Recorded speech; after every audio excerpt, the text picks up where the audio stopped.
decadencia y caída del Imperio Romano.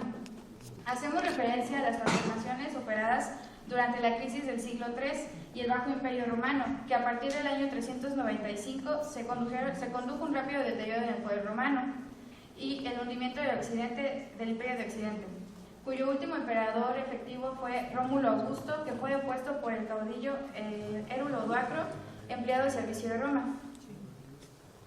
La caída del Imperio Romano es una de las cuestiones más debatidas y estudiadas de la historia. Es considerada por algunos como el mayor enigma de todos y ha sido uno de los ejes del discurso histórico clásico desde San Agustín de Hipona. La desintegración política y militar del poder romano en Occidente acarreó la ruina de su civilización. El absolutismo político y el cristianismo del Bajo Imperio al principio eran considerados de forma positiva, pero fue con los nuevos vientos ilustrados que se empezó a considerar de forma peyorativa, es decir, negativa o desfavorable, y es así como surge la idea de la decadencia. La decadencia del Imperio Romano la veremos desde 7 puntos. El primero, que es la ruina económica, la cual abarca la depreciación monetaria, la carestía y la contracción de la actividad, en especial la comercial, lo cual nos conduce a la autarquía.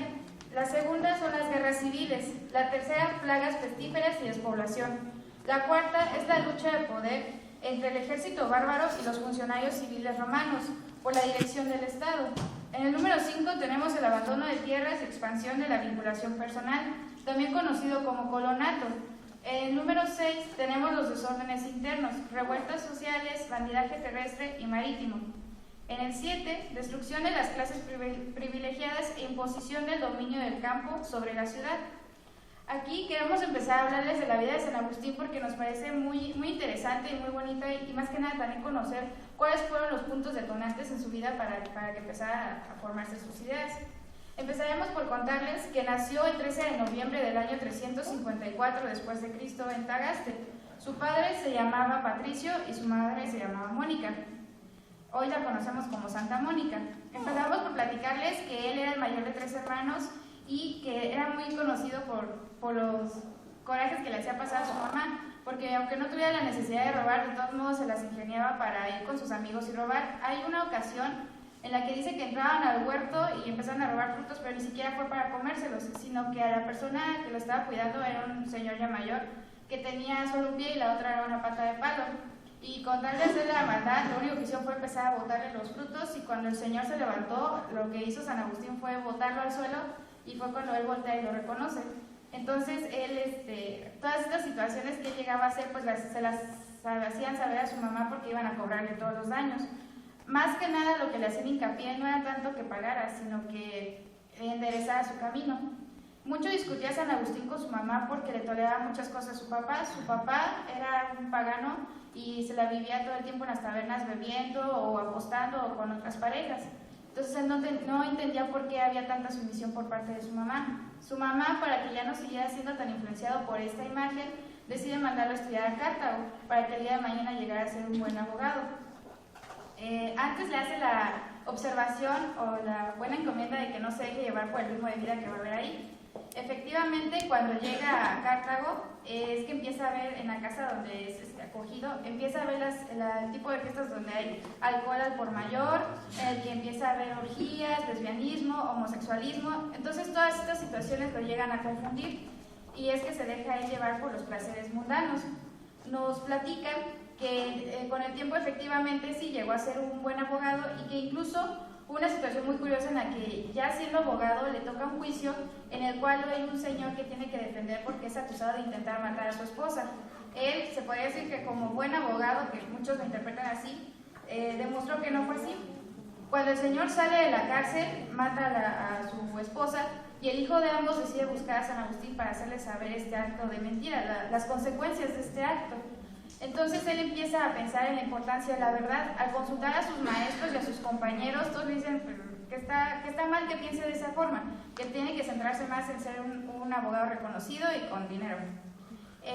Le llegan a avisar que su padre está falleciendo y decide regresar a Tagaste, pero se lleva consigo una esclava de nombre Cálida. Llega ahí y efectivamente su padre fallece. Se queda un tiempo con su madre Mónica y empieza a ver una serie de discusiones o debates con ella porque ella practicaba el cristianismo y él no podía entender este tipo de ideología. Ahí es donde él empieza a practicar el maniqueísmo, en el cual era una ideología en la cual tenían por frase que tú no tienes la culpa de nada, nadie tiene la culpa, a lo cual él al principio pues tenía cierto conflicto, pues él sabe que todo acto siempre tiene un responsable. Estuvo un tiempo practicándola y después decidió retirarse y se decepcionó totalmente. Empezó a notar que la sociedad lo juzgaba mucho porque se había juntado con una esclava en vez de con una mujer con la que pudiera casarse. Y pese a todo esto decidió tener un hijo que se llamó Adeodato, y en base a esto decidió regresar a Roma, en donde entró como voz de la corte. También llegó a ser voz del emperador Valentiniano. Incluso en su primer discurso deja ver que el emperador es el intermediario entre el cielo y la tierra, en lo cual niega totalmente la existencia de Jesucristo. Una de las cuestiones que más hacían los romanos a los cristianos es que cómo podían ellos decir que Dios había hecho al hombre a su imagen y semejanza, que cómo iba a ser posible que un Dios tuviera 2 piernas, 2 manos y una cabeza y anduviera caminando por todos lados. Si recordamos cómo era su ideología y la variedad de dioses que tenían, podemos entender tal vez por qué les costó tanto aceptar estas nuevas ideas o esta doctrina. Otra de las cosas que también cuestionaban es que cómo podían decir que un Dios era invisible, y más aún, si este Dios era invisible, ¿cómo podían creer en él si nunca lo habían visto? A lo cual los cristianos respondían que es como el amor que él podía sentir por su pareja o por sus hijos, que no lo vemos en realidad, pero lo sentimos. Durante este tiempo, él llegó a conocer al arzobispo Ambrosio, hoy lo conocemos como San Ambrosio, el cual al principio entró como que rispidez entre ellos, incluso se platica que San Agustín se escapaba o se metía a escondidas al templo de San Ambrosio para escuchar sus doctrinas y ver cómo es que le hablaba a sus seguidores, a los cristianos.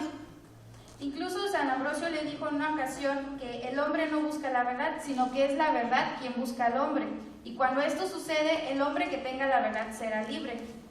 Su amigo Valerio fue uno de los que más hizo que San Agustín regresara a Roma.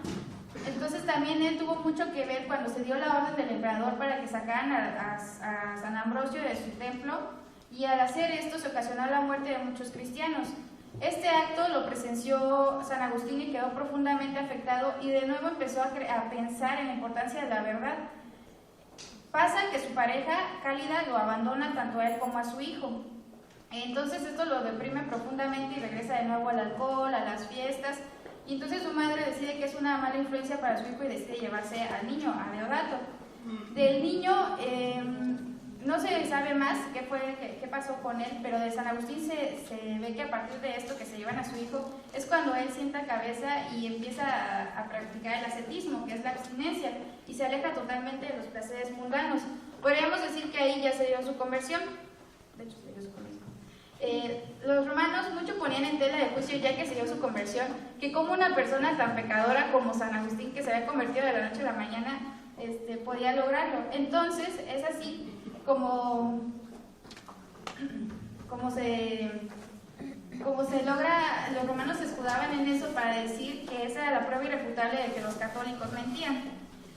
Hubo una ocasión en la que hubo un juicio entre cristianos y pelajarios, que fue el juez Hilario quien le tocó estar ahí. Él les dijo: yo les voy a dar la oportunidad de que expongan sus doctrinas y sus ideas, y voy a decidir en base a estas cuál es la que más se acerca a la verdad.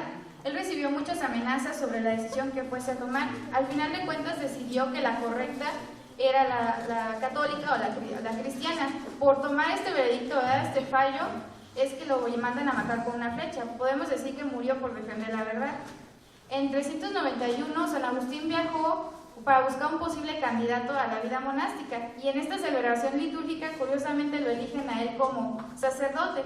Tiempo después, en el año 395, le ocurrió lo mismo y fue elegido como obispo. Su actividad episcopal de San Agustín es enorme y variada. Se enfrentó contra maniqueos, donatistas, arrianos,